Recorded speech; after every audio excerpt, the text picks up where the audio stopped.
और अब फिक्र की पॉलिटिकल फाइल खोलते हैं, जिसमें आज आपको सबसे पहले हम संसद से बड़ा अपडेट दे देते हैं। आज राजनीति में दिन भर 3 शब्द ट्रेंड करते रहे, सोनिया गांधी, जॉर्ज सोरोस और गौतम अडानी। संसद के बाहर और अंदर इन्हीं नामों पर सत्ता पक्ष और विपक्ष के बीच घमासान होता रहा। कारोबारियों और मुखौटों का इस्तेमाल हुआ। अब सूत्रों से पहली खबर यह है कि इंडिया गठबंधन राज्यसभा के सभापति जगदीप धनखड़ के खिलाफ अविश्वास प्रस्ताव ला सकता है। विपक्ष का क्या प्लान है, ये आपको बताएंगे।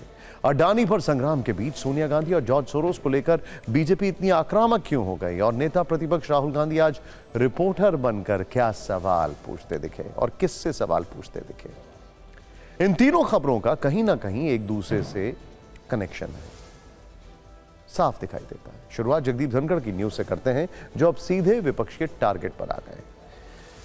राज्यसभा में आज अमेरिकी उद्योगपति जॉर्ज सोरोस का नाम लेकर सत्ता पक्ष ने सोनिया गांधी पर गंभीर आरोप लगाए, जिस पर खूब हंगामा हुआ। यह पूरा मामला आगे समझेंगे, लेकिन इस हंगामे के बीच एक बड़ा डेवलपमेंट हुआ है। शाम को यह खबर आई कि अब विपक्ष सभापति जगदीप धनखड़ के खिलाफ आर पार के मूड में है। सूत्रों के मुताबिक जगदीप धनखड़ के खिलाफ अविश्वास प्रस्ताव लाने की तैयारी। धनखड़ के खिलाफ आर्टिकल 67B के तहत प्रस्ताव लाया जाएगा।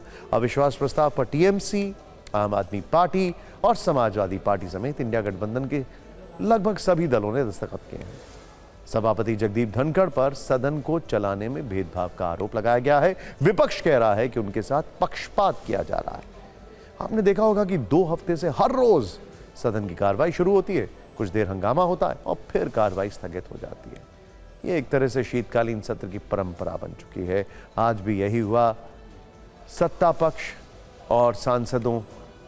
पक्ष के सांसदों के हंगामे के बीच राज्यसभा में कांग्रेस के सांसद राजीव शुक्ला ने आसन से सवाल पूछा कि सत्ताधारी दल के सदस्यों को किस नियम के तहत बोलने की इजाजत मिल रही है। उन्होंने कहा कि ये अपनी सारी बातें रख रहे हैं, इस दौरान इनके माइक भी खुले रहते हैं, इनकी फोटो भी दिखाई जाती है, लेकिन शोरगुल और हल्ला नहीं दिखाया जाता है। वहीं नेता प्रतिपक्ष मल्लिकार्जुन खड़गे ने कहा, बहुत देर तक मैंने अपना हाथ उठाए रखा, सदन में नेता ने कुछ बात कही लेकिन मैं उससे सहमत नहीं था, लेकिन आपने मौका नहीं दिया।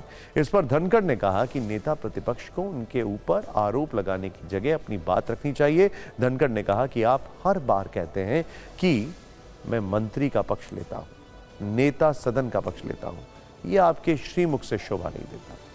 आज के इस हो हंगामे के बाद अब से कुछ देर पहले सभापति जगदीप धनखड़ ने राज्यसभा में सदन के नेता जेपी नड्डा, नेता विपक्ष मल्लिकार्जुन खड़गे और कुछ अन्य वरिष्ठ सदस्यों से मुलाकात की। इनके बीच सदन में गतिरोध दूर करने पर चर्चा हुई। ये उसी मुलाकात की तस्वीरें हैं। मंगलवार सुबह 10:30 बजे एक बार फिर धनखड़ नेताओं के साथ मीटिंग करेंगे।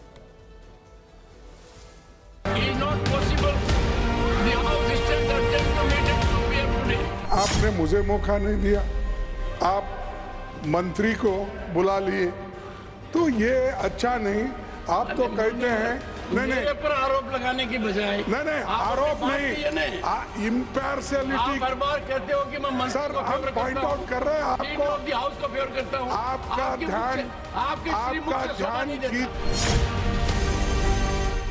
हाउस को नहीं चलाना, ये अगर तय करके आए हैं तो ये democracy, you are killing the democracy, you are killing the democracy.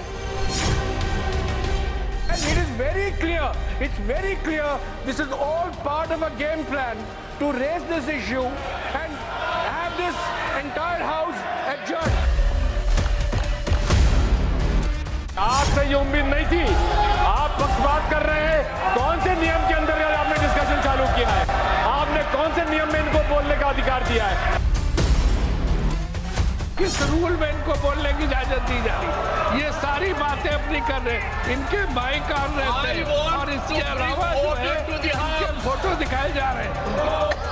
ये तो गलत है। शोरगुल का हल्ला नहीं दिखाया जाता, इनका दिखाया जा रहा है। वैसे जहां तक बात विपक्ष के अविश्वास प्रस्ताव की है, तो राज्यसभा में इसका टिक पाना मुश्किल ही लगता है, क्योंकि नंबर्स उसके पास नहीं है। अगर राज्यसभा का सीट समीकरण देखें तो 245 सदस्यों वाले सदन में अभी 8 सीटें खाली हैं। फिलहाल 237 सीटों में एनडीए के पास 112 सदस्य हैं। इसके अलावा 6 मनोनीत और 1 निर्दलीय का समर्थन हासिल है। इस हिसाब से एनडीए बहुमत का आंकड़ा छू चुका है, जबकि विपक्ष में कांग्रेस के 27 और बाकी सहयोगियों की संख्या मिलाकर कुल आंकड़ा जो है 87 का बनता है।